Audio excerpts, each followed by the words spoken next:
Hello and welcome to DOZ Monologues, hosted by Eturuvie Erebor. DOZ Monologues, also known as DOZ Chronicles Audio Stories, aims to educate, inspire, and drive societal change. All stories are written and narrated by Eturuvie Erebor, and all rights are reserved, including the right of reproduction in whole or in part in any form. This is episode 7, titled Mommy and Daddy. If you're listening on YouTube, please subscribe, like, and share. Thank you. Mommy and Daddy. I quickly packed my suitcases. I was fed up with my 8-year marriage to Pastor Jeremiah Essien. He stood in the doorway while I packed, with Biola behind him. I ignored them and concentrated on the task. "Arit, what do you think you are doing?" he asked. "May I remind you that I am your husband and your head, and you are under my spiritual covering? Do not leave this house. I have not permitted you to go, and if you do, you will suffer the consequences." I laughed dryly.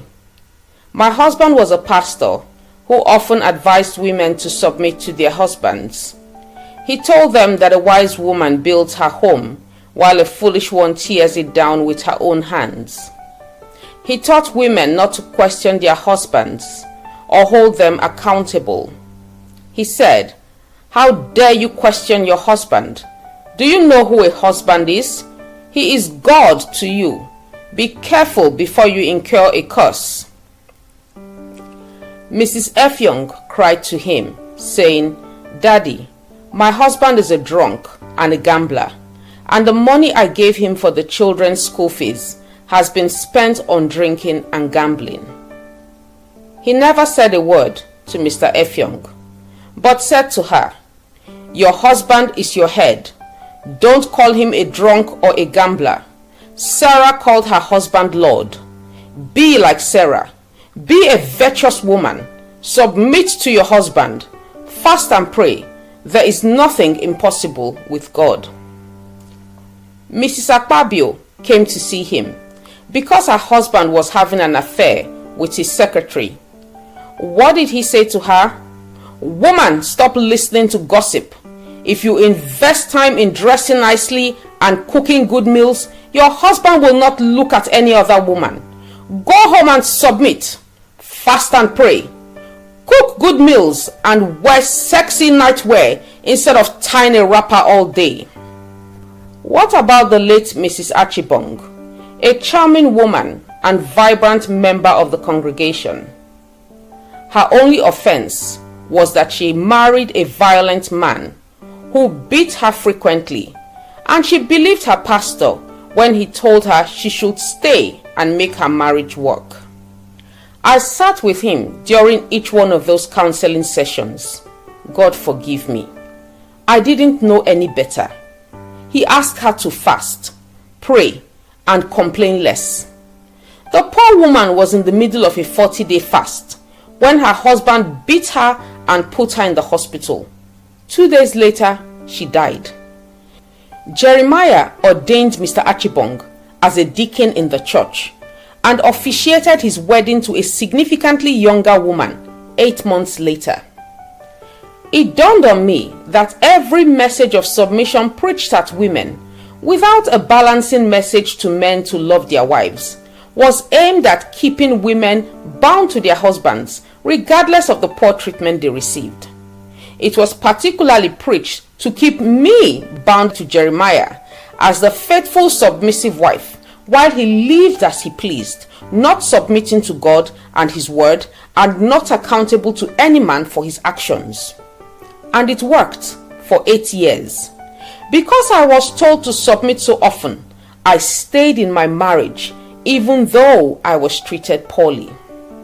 We looked like the perfect couple when we stood side by side at the pulpit before the congregation of the King's Assembly, a church Jeremiah founded a decade ago. People called us mommy and daddy and held on to every word we said. Little did they know what they saw was all a facade. I met Jeremiah 10 years ago when I visited a church with my best friend Umfon. He was the junior pastor and greeted first-time visitors after the service. We liked each other at first sight.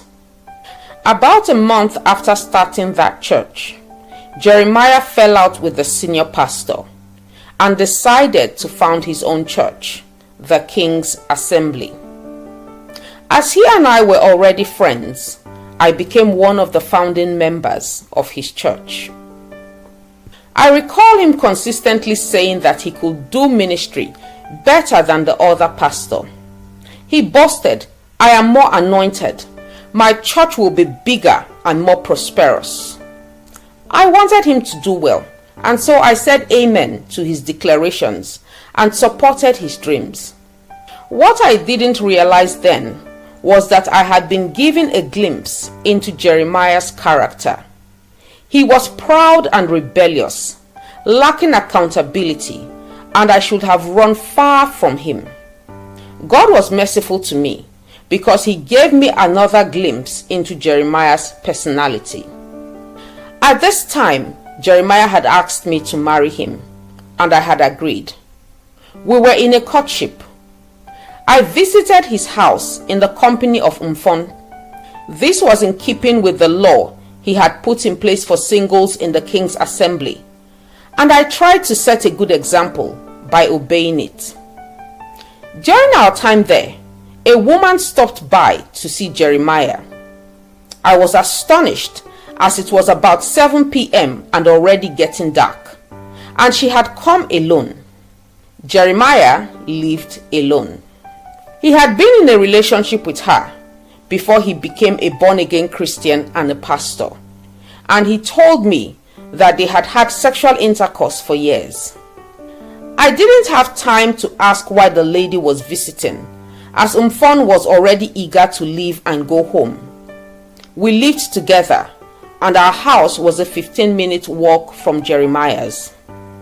Once we left, I didn't dwell on the matter and completely put it behind me until the following day when I was on my way to work and ran into the same lady. A road closure happened near my home due to an accident.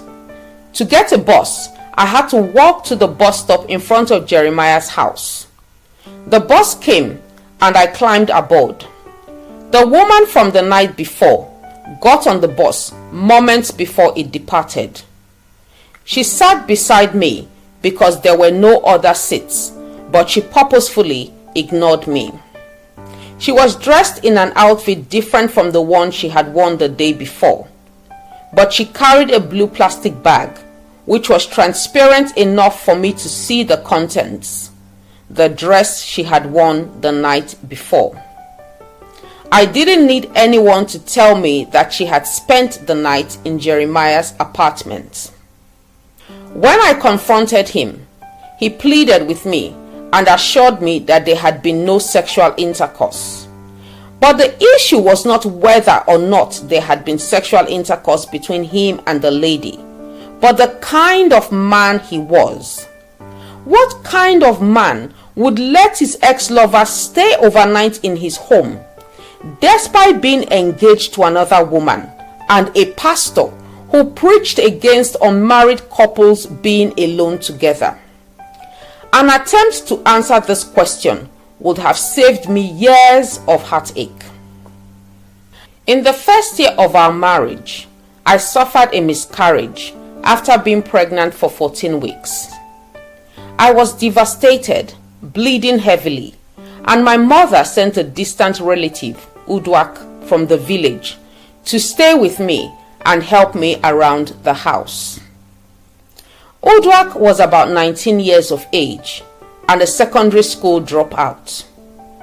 In the village, she farmed with my parents, who owned a massive farm and grew several crops. When she came to the city, I decided to send her back to school and enrolled her in a secondary school near the house. About 3 months after she began living with us, I was on my way to work one morning when I saw a neighbor who lived 2 houses away. She was waiting for the bus and I stopped to give her a ride. When I was going to drop her off, she said to me, "Tell that girl of yours to stay in school.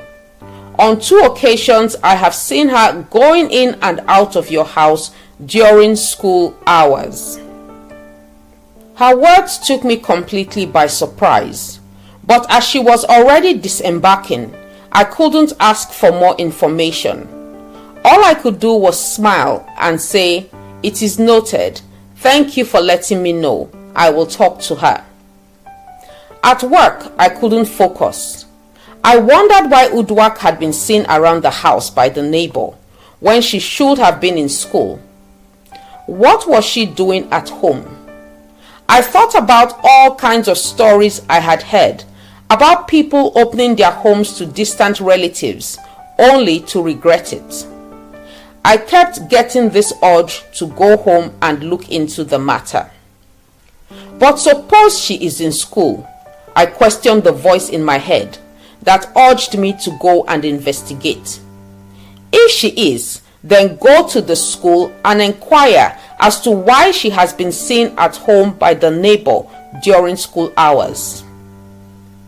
That made sense to me, so I took permission from my boss and went home. I left the car outside the gate since I didn't plan to stay long, and I figured the journey might be a waste.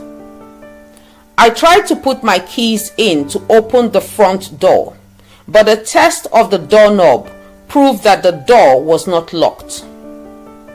I knew my neighbor was right and that Udwak was in the house. I moved through the house quietly, and as I got upstairs to her room door, I heard voices, and I froze. Was Udwak bold enough to bring a stranger into my home without my knowledge and permission? I turned the doorknob, but the door was clearly locked from the inside, so I banged hard on it with my fist. "Udwak, open this door at once," I said authoritatively. Inside the room, there was silence. Not total silence, just the absence of voices, but I could hear the bed creaking. I continued to bang on the door. "Udwak, why are you not in school at this time? Who have you brought into my house?" For almost 10 minutes, I banged on the door, demanding answers and threatening to go downstairs and get the gateman to take the door off the hinges. Finally, the door opened a crack, and Udwak peeked through to speak to me, but I forced my way into the room and stood face to face with my husband, Pastor Jeremiah Essien. I was too shocked to say a word as I looked from my husband, who should be at work counseling church members, to Udwak, who should be at school learning. They both appeared to have dressed in a hurry. My husband was wearing trousers and a shirt, part of the suit he had on that morning, while his jacket and tie were draped over the armless chair. "Arit, it's not what you think," he said. "Don't jump to any wrong conclusions." I opened my mouth to respond, but no words proceeded. I turned to Udwak, who was already going down on her knees and crying. "Auntie, please, nothing happened between me and Uncle. He was complaining of a sore waist, so I massaged it for him, but he didn't go inside me." "That's the truth, Arit. I didn't go inside her," he said. I don't know how I managed to stay calm while considering what they had said. I discovered my husband locked in the bedroom with a 19-year-old girl. They both looked like when I arrived, they were naked and in bed together. But I was being told that none of that mattered as long as he didn't go inside her. I nodded. That's good to know, I said, my gaze fixed on Udwak. Please, pack your things. I will take you to the motor park. Udwak was shocked. I could see it in her eyes, and I could tell she wanted to beg desperately.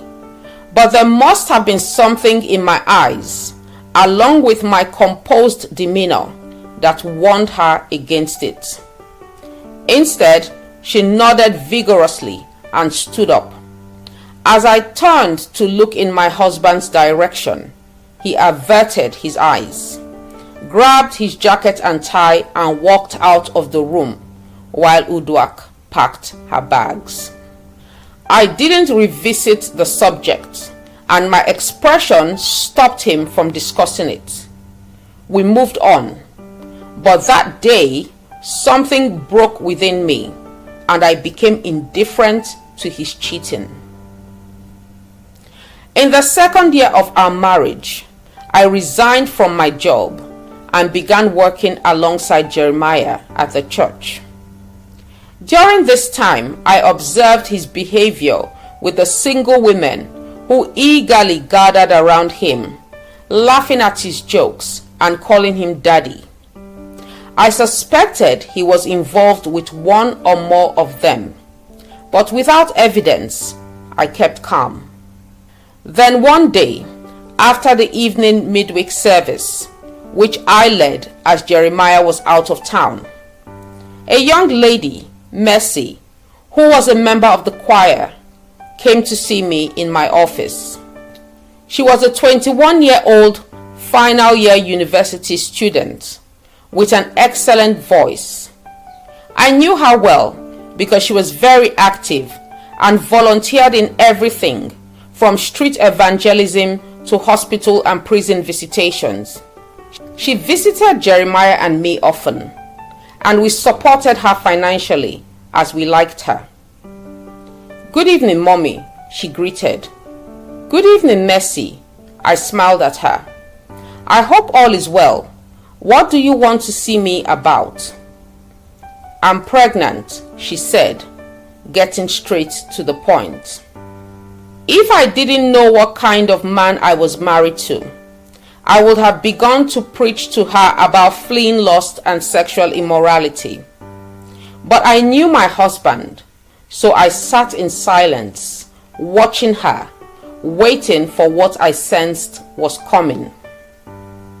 I am pregnant with Daddy's child, she said, and began to weep silently. Several emotions washed over me at the same time. After my miscarriage in the first year of our marriage, I had been struggling to conceive without success.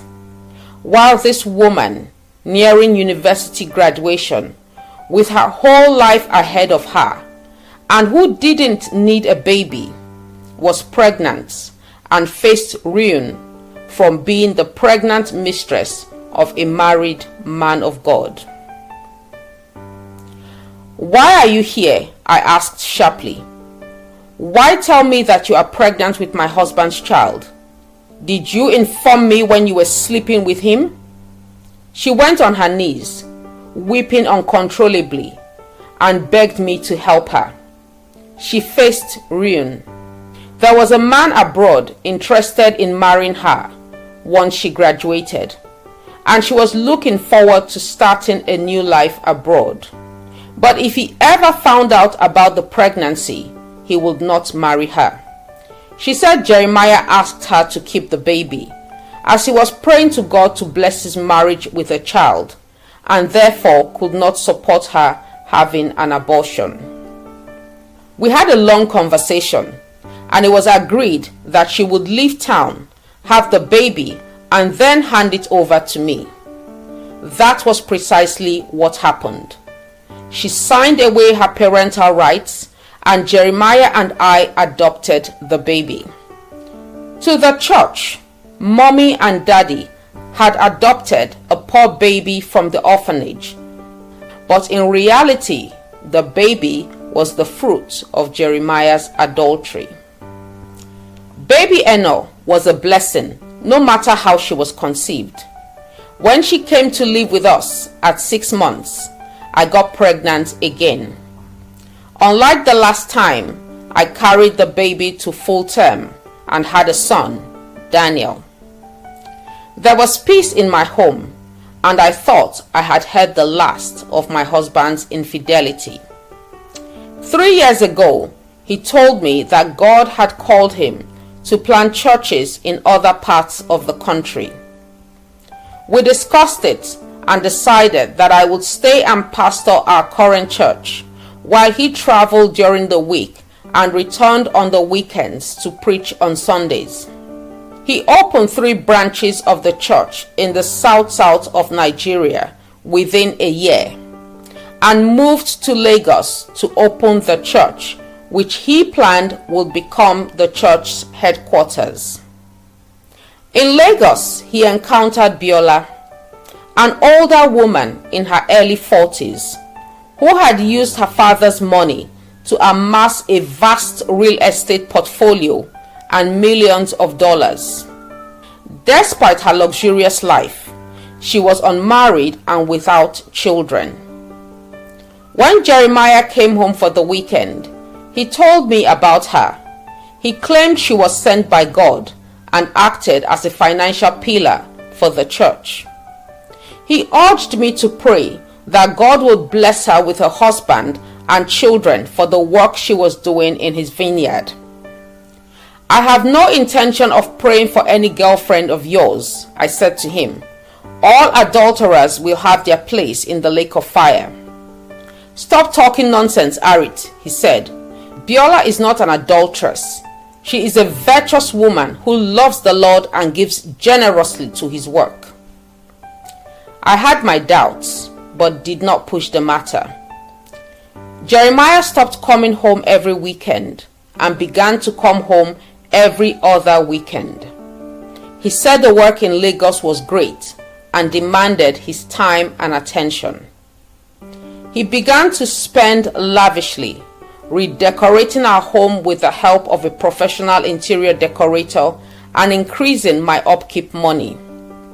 He claimed God was changing our financial situation through the work in Lagos. And I was glad and didn't trouble him even when he began to come home once every 3 weeks. During this period, I received numerous cash gifts as well as expensive clothes, perfumes and jewelry from Biola. Jeremiah once put me on the phone with her to thank her for her gifts.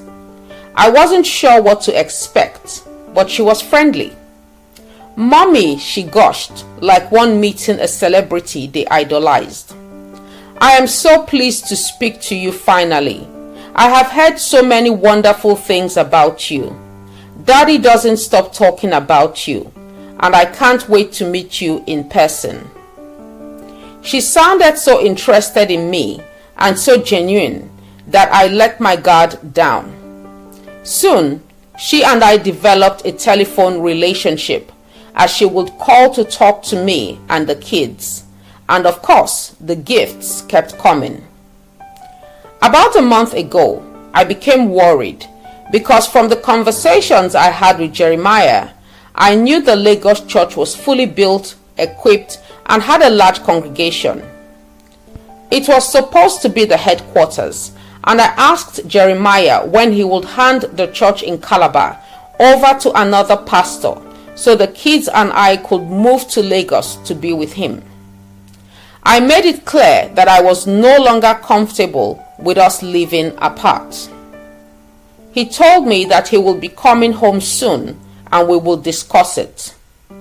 Yesterday, he called to say he would come in today and asked me to prepare to host a visitor as he was coming with Biola, who wanted to meet me and the children.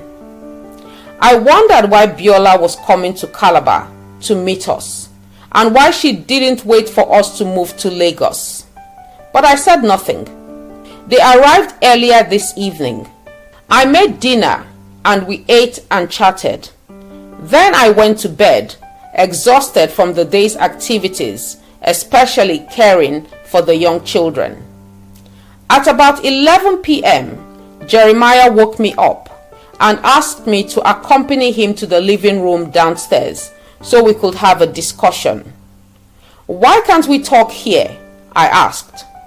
"The matter concerns Biola," he explained, "so she needs to be part of it, and it is better if we meet downstairs." My heart was racing, but I calmed it as I threw on my dressing gown and we went downstairs together. I was in denial, thinking that perhaps Biola needed us to counsel her and pray with her. When we sat down, Jeremiah sat next to me, squeezing my hand, while Biola sat in the settee opposite us. "My dear Arit," Jeremiah began with a bashful smile, and I had a bad feeling in my stomach that he was about to say something I wouldn't like. "Biola has been so supportive of my work in Lagos, and I'm sure you've noticed how our lives have improved financially since she arrived." "Yes," I answered, my gaze shifting nervously from him to Biola, who was focused on her clasped hands.